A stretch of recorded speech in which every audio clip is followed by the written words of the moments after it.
E aí, torcedor do Verdão, beleza? Mais um vídeo aqui no canal JP Palmeiras para trazer as últimas informações. Estou trazendo aqui para vocês o Sport TV News, falando tudo sobre a grande vitória do Verdão fora de casa, galera. Palmeiras 2, River Plate 1, com o gol de Gustavo Gomes e Vitor Roque. Verdão segue 100% em jogos fora de casa na Libertadores. Com esse resultado, o Verdão precisa apenas de um empate em casa para se classificar para a semifinal. Fica aí até o final do vídeo, não se esqueça de deixar aquele like, beleza? É isso, Palmeiras, dono da melhor campanha da fase de grupos, vai batendo marcas, já são 6 vitórias seguidas. Por isso que sempre decide em casa. Vai decidir aí até a semifinal em casa. Exatamente, exatamente. E aí, chega a 12 jogos sem perder fora do Brasil no torneio, são 10 vitórias e 2 empates, e com um elenco que vai agora tendo opções que entram e resolvem, né? A gente tá vendo isso ao longo das semanas aí com a dupla Flaco Roque, a gente está vendo com a entrada do Andréas Pereira, que é uma contratação recente, também foi colocado no meio-campo, que teve importantíssimas participações no jogo, dando inclusive assistência. Acho que Flaco e Lopes estavam no elenco, já faltavam... Flaco e Lopes são... Eu acho que rola aquele arrependimento no Abel, né? Deveria ter colocado... O Flaco e o Lopes são muito bons. Flaco e Roque estavam no elenco. Era só questão de encontrar um encaixe entre eles, o que parecia muito difícil, sinceramente. Mas existe um encaixe perfeito ali. Existe, mas sinceramente, quando eu olho o elenco do Palmeiras, e acho que muita gente, e acho que o Abel por muito tempo, ele olha e fala, aqui joga um ou joga o outro. E eu formo em volta desse um que estiver melhor. Durante muito tempo, o que estava melhor estava no banco, que era o Lopes. E o Vitor Roque estava jogando por uma insistência na questão, se interessando em recuperar o jogador, porque é um investimento muito alto e um jogador num potencial que a gente sabe. O Vitor Roque sai do Brasil com a gente pensando no Vitor Roque como centroavante da seleção brasileira. E ele volta praticamente descartado dessa situação, embora não tenha um nome para centroavante da seleção brasileira. E quando ele começa a jogar no Palmeiras, talvez muita gente tenha olhado e falado, a gente se enganou. Talvez ele não fosse não estou dizendo que não fosse um bom jogador, mas talvez não fosse esse jogador que a gente imaginava, vai ser o camisa 9 da seleção brasileira. E aí, depois de alguma insistência, e principalmente com o acerto que é colocar o Lopes no time, porque o Lopes, toda vez que entrava, participava muito bem, o Abel consegue essa parte ofensiva. Mas ontem eu acho que foi muito além da parte ofensiva. O que o Palmeiras fez, principalmente no primeiro tempo, foi um jogo completo. Um jogo completo contra um adversário que só tinha perdido 2 partidas na temporada, uma delas na Copa do Mundo de Clubes para o Inter de Milão, né?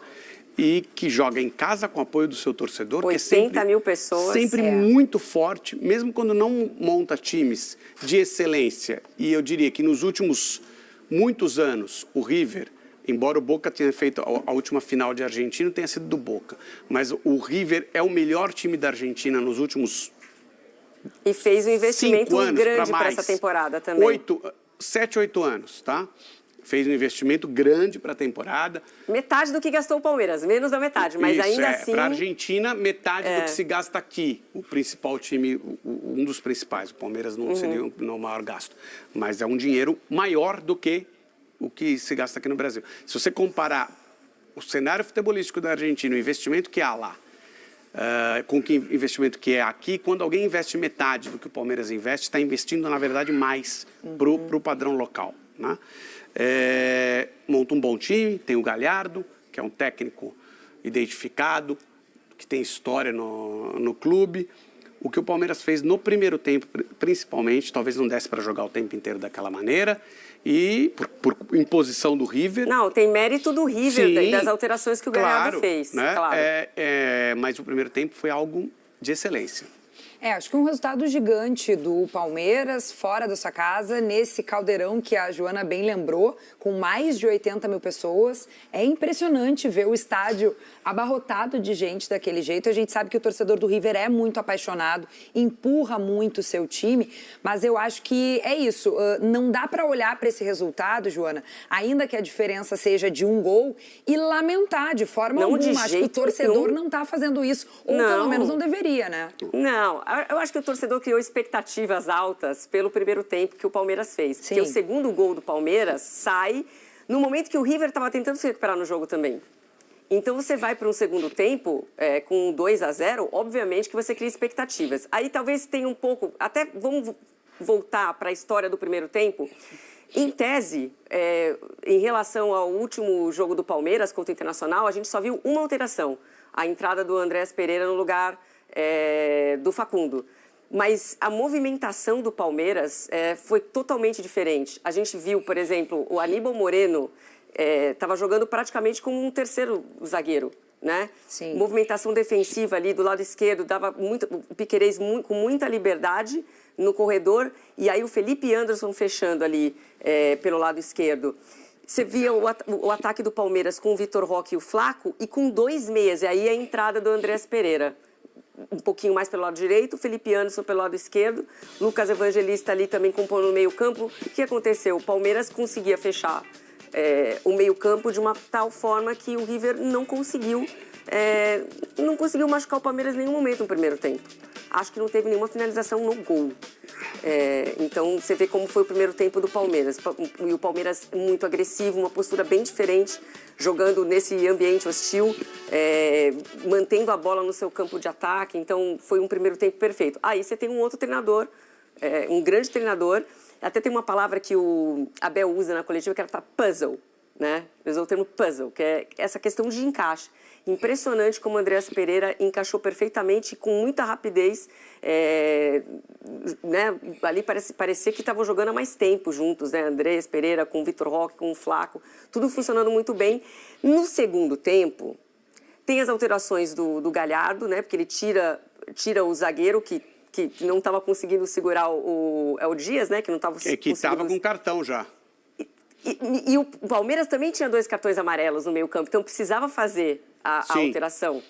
E aí, eu acho que o que deixa o torcedor um pouco assim chateado, e eu acho que todo mundo está feliz, obviamente, pelo resultado, porque ganhar do River fora de casa, ainda mais depois de todo o investimento do River, é um feito e tanto. Mas, assim, ele tira o Vitor Roque, que aparentemente estava melhor fisicamente do que o próprio Flaco, aí ele muda o sistema de jogo, que ele começa a jogar da maneira antiga, né? Abel Velho Testamento, um homem de referência ali, e aí ele põe o Alan e o Facundo para jogar pelas pontas, vamos dizer assim. E aí ele põe o Veiga, talvez na intenção de segurar mais a bola, mas claramente o Veiga não conseguiu fazer isso. Sim. Então, isso acabou expondo um pouco mais o Palmeiras. Tem a ver com as modificações do Galhardo, mas tem a ver um pouquinho também com as movimentações do segundo tempo do Abel. Eu consigo entender ele colocar o Veiga, e até pela toda a importância que o Veiga tem no Palmeiras, mas talvez para a função que ele pensou ali de segurar a bola mais lá na frente, quem estava fazendo isso mesmo e brigando era o Vitor Roque. Ele perdeu esse combate. Sim. Então isso aconteceu no segundo tempo também. Vamos botar rapidinho de novo o Campinho na tela, errou, tá? nas substituições? No Veiga. No Veiga. A escolha do Veiga para o jogo. Mas eu pergunto para você, será que isso não tem um pouco a ver com o desgaste? Não, e aí tem, mas você dá pode... uma aliviada? Sim, você não precisa... Para não correr o risco de perder, porque o jogo da volta já é semana que vem. Sim, não sei se entraria... O Maurício, então, por exemplo, ficou no banco. Só olhando exatamente. Maurício sobrou no banco. Ele tem ficado no banco, inclusive, né? Mas aí foi uma opção do Abel. O Lucas Evangelista e o Aníbal Moreno, os dois tinham tomado cartão amarelo, então era uma substituição que ele teria que fazer, né? Para não expor ninguém, para não correr risco. Mas, de fato, na prática não funciona muito bem. Ele põe até mais um zagueiro, né? Ele põe o Bruno Fux. Isso, o Bruno Fux. Mas para mim, quem estava como zagueiro é o próprio Aníbal, né? No primeiro tempo ele estava fechando essa linha. É como se ele colocasse o esquema com 3 zagueiros mesmo. Né? Exato. Um terceiro zagueiro de origem. Eu acho assim, o Maurício é um jogador que me parece que dá muito mais dinâmica do que o Rafael Veiga. O Rafael Veiga tem um histórico espetacular, no Palmeiras, mas ele está caindo de produção física, inclusive. E o Maurício me parece um jogador com muito mais movimentação. E o Maurício não estava voltando de lesão? Não, agora acho que não. Então não, nada a ver, então. Enfim, eu acho que ele errou nessa escolha, mas assim, o resto acertou tudo. E o Andréas Pereira... Ele acerta quase tudo o tempo inteiro. O Andréas Pereira, além de tudo, né, da qualidade, do encaixe que a gente já destacou por aqui, me parece que ele foi uma surpresa para o Galhardo. Ele foi uma surpresa para aquele River que não conseguiu marcar ele. Não conseguiu achar o Andréas Pereira. Porque se você... Veja só, um técnico como o Galhardo, não é que eu imagino, eu tenho certeza que faz um grande estudo do adversário. Aí, que estudo que ele tem do Palmeiras com o Andréas Pereira? Não conseguiu ver a tempo. Não tem histórico. Aí você realmente é pego de surpresa. Você pode conhecer o jogador, certamente conhece, mas você não sabe. E olha, o Andréas Pereira, a gente tem que lembrar que não treinou com o Palmeiras porque chegou e foi convocado para a seleção.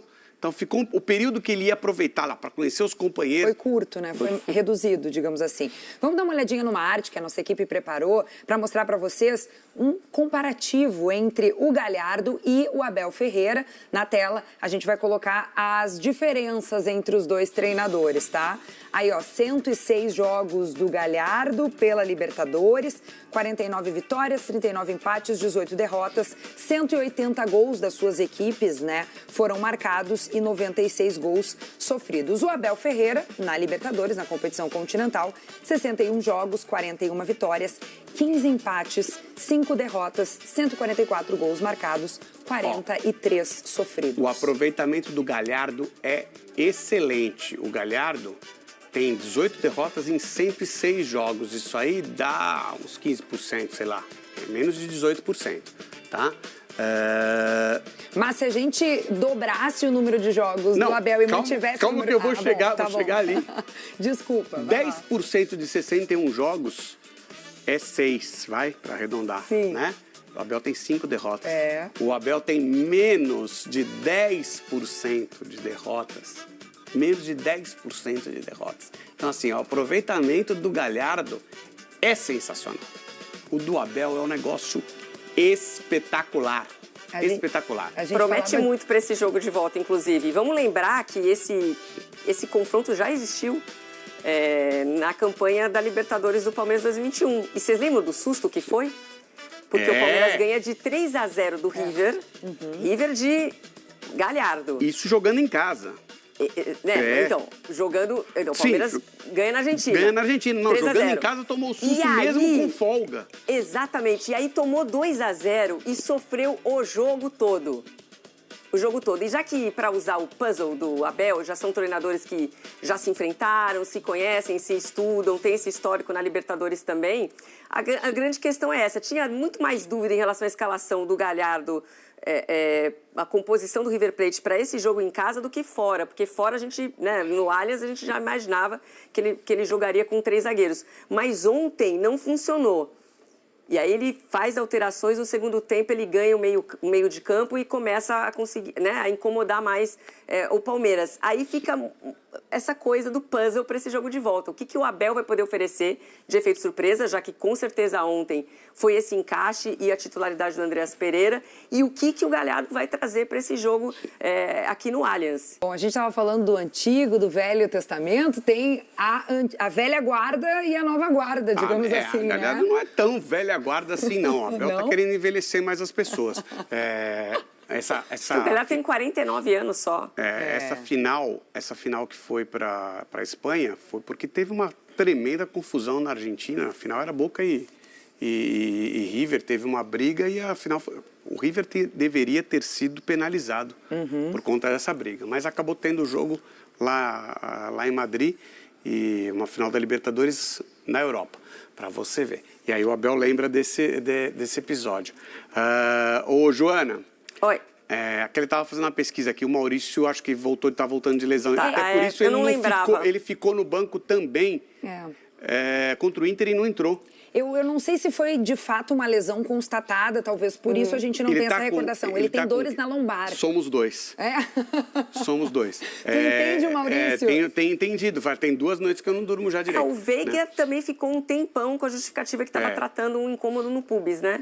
Ele ficou fora do banco de reserva do Palmeiras durante várias semanas. Eu acho que tem a coisa... Eu acho que tem muito de querer recuperar Veiga. Isso, e mostrar a confiança que ele tem no Veiga. Falar, vou te colocar nesse jogo aqui, uma partida de Libertadores, na Argentina, eu confio em você, mas não funcionou tão bem. Não funcionou tão bem. E ontem eu conversava, porque a gente viu a parte ofensiva ali fazendo gol, Andréas Pereira dando bola, o Flaco Lopes dando bola, Vitor Roque, né? Teve o gol do Gustavo Gomes, um gol de Gustavo Gomes, né? O maior zagueiro artilheiro do Palmeiras, Isso. agora da Libertadores e também. E sobe sozinho para cabecear. Quem é que deixa o Gustavo Gomes sozinho, né? Pois é, isso para mim foi um erro. Quem não estudou direito o Gustavo Gomes ou às e o vezes Palmeiras. estudou, passou a recomendação, mas alguém dormiu. Alguém dormiu, né? Então, e não foi só na parte ofensiva. O Gustavo Gomes colaborou com um gol no começo da partida, mas eu acho que ele teve um domínio sobre o Monumental de Nunes, tá? E ontem eu discutia com um especialista em Palmeiras, até fui olhar os horários das mensagens.